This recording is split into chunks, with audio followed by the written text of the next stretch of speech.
안녕하세요. 저지코딩 베이스 캠프의 이효준입니다. 오늘은 여러분들과 구글 코딩 컨벤션을 한번 살펴볼 건데요. 이 구글 코딩 컨벤션의 전문은 아닙니다. 필요하다고 생각되는 것만 요약했어요. 파이썬과 자바스크립트와 HTML, CSS를 살펴보도록 하겠습니다. 우선 파이썬 한번 들어가 보도록 할게요. 자, 밑으로 조금 더 내려가세요. 여기 전문이 있어요. 혹시 필요하신 분들은 클릭하셔서 살펴보시면 되겠습니다. 한번 클릭해 볼게요. 자, 여기 테이블 오브 컨텐츠 눌러주시면요.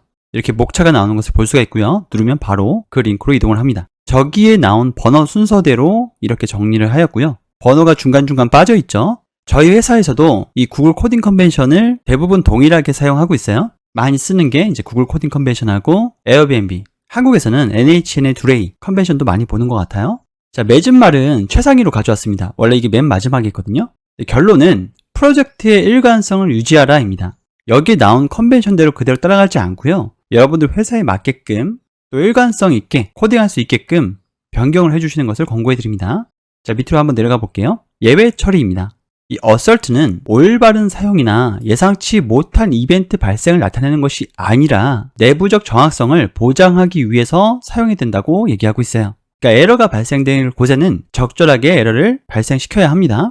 예외 이름은 에러로 끝나야 되고요. 코드상에서 try나 except 블럭의 수를 최소화하라고 되어 있습니다. 그래야만 진짜 검출해야 할 에러를 잡을 수 있게 되는 거죠.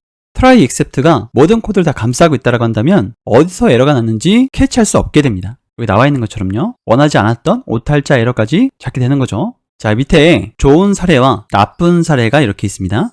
앞으로도 이 패턴이 계속 반복이 될 거고요. 이렇게 적절하게 에러를 발생시키고 있죠. 자, 밑으로 내려가서요. 혹시 assert를 모르시는 분들을 위해서 제가 테스트 코드 하나를 놨습니다. 이거는 컨벤션에 있는 건 아니에요.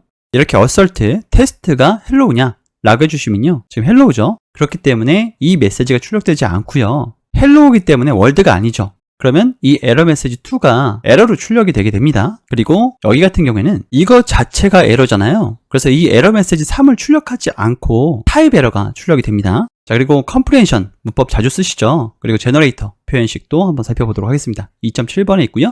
필요한 것들은 저희가 이렇게 링크를 가져다 놨어요. 근데 링크가 없는 것들도 있거든요. 왜냐면 문장이 워낙 짧아서 링크가 필요 없다고 생각되는 것들은 링크를 가져다 놓지 않았습니다. 참고해 주시기 바라요. 자, 복잡하지 않은 상황에서 사용하고 각 코드는 반드시 한 라인에서 끝나야 한다고 되어 있죠.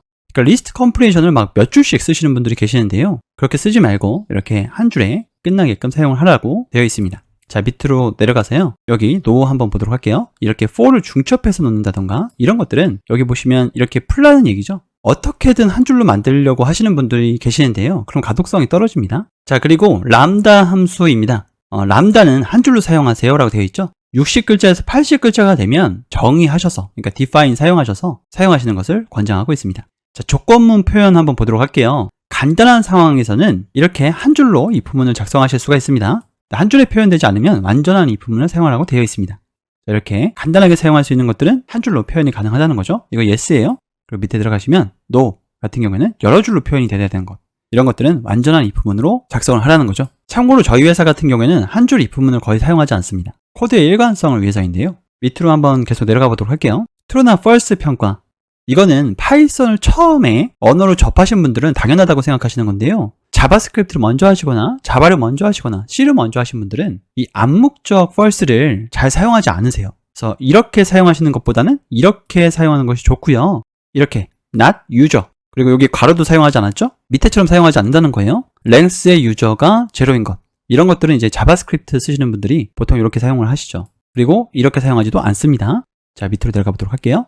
타입 어노테이트 코드, 타입 힌트라고 얘기 많이 하죠. 자, 이게 좀 의외일 수 있어요. 구글 컨벤션에서도 비교적 새로운 기능이기 때문에 원하지 않는 부작용을 발생시킬 수가 있어서 프로젝트에 방해가 될 수 있음을 인정하고 있어요. 그래서 개인적인 생각으로는 도입은 프로젝트의 복잡도나 연도에 따라서 도입을 결정하시는 것을 권고해 드립니다.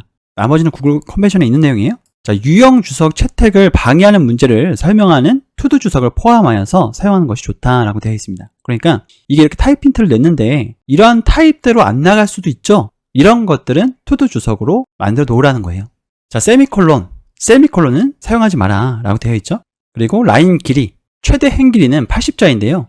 이거는 구글 컨벤션에는 없는 내용입니다. 콜랩에서는 오른쪽에 있는 라인이 80자예요. 그래서 여러분들 라인 치시면 이렇게 입력창이 있고요. 여기에 회색깔 라인이 이렇게 있거든요. 이게 80자 라인입니다. 여기 넘어가지 않도록 해주세요. 그리고 예외가 있죠. 밑에 보시면 yes는 이런 거고요. 여기도 yes고요.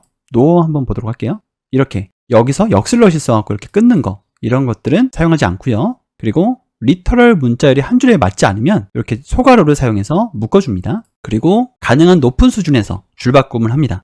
지금 이거는 높은 수준에서 줄바꿈이 되어 있는 거죠. 낮은 수준에서 줄바꿈이 되어 있다고 한다는 것은 여기 보시면 퀘스트 라이브러리의 find 이거는 answer 안에 있는 아규먼트잖아요. 아규먼트에 들어가 있는 수준에서 계행을 하지 말라는 거예요. 그리고 URL 같은 경우에는 이렇게 그냥 쭉 이어서 쓰시기를 권고해 드립니다. 이렇게 지금 나눠놨죠. 여기는 역슬롯을 사용해서요. 그리고 괄호는 드물게 사용해 주십시오. 이런 게 별거 아니지만 코딩 속도에서는 차이가 많이 나죠. Shift를 누르고 괄호를 어쨌든 사용을 해야 되니까요. 전사적으로 도입을 했을 때에는 이런 것들도 크게 차이가 나게 됩니다. 들여쓰기는 4개의 공백으로 사용을 합니다. 이거는 빔을 쓰시는 분들이 특히 이 스페이스 4번과 탭은 문자열이 다르거든요. 그래서 통일을 해줘야 됩니다. 탭을 누르면 스페이스 4번이 들어가게끔 해줘야 돼요.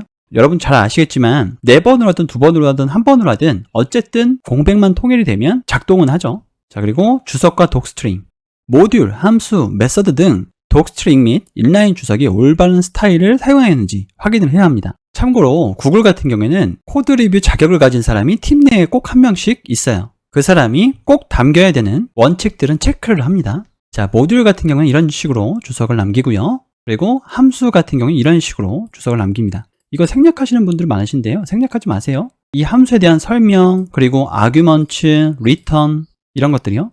여기에 골뱅이 넣어서 사용하시는 분들도 많으시죠? 그건 회사 컨벤션 따라서 작성을 해주시면 됩니다.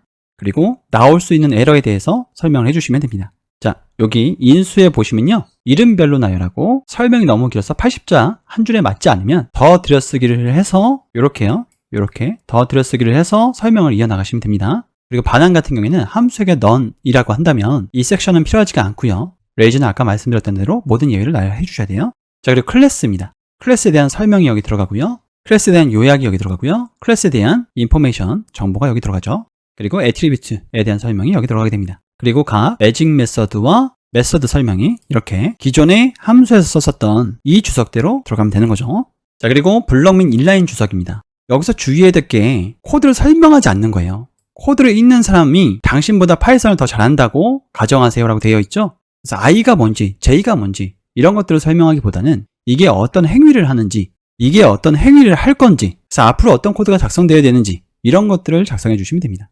자, 문자열, 이 문자열 같은 경우에는 플러스 형식을 지정하지 마십시오 라고 되어 있는데요. 이렇게요. 나머지는 다 허용하고 있습니다. 자, 그리고 투두는 임시 코드, 단기 솔루션 또는 충분하지만 완벽하지 않은 코드에 주석을 달아주시면 되는데요. 이거는 비주얼 스튜디오 코드 같은 데에 투두트리 같은 익스텐션을 설치하시면 투두만 모아서 보실 수가 있죠. 그래서 협업하실 때에도 굉장히 좋습니다.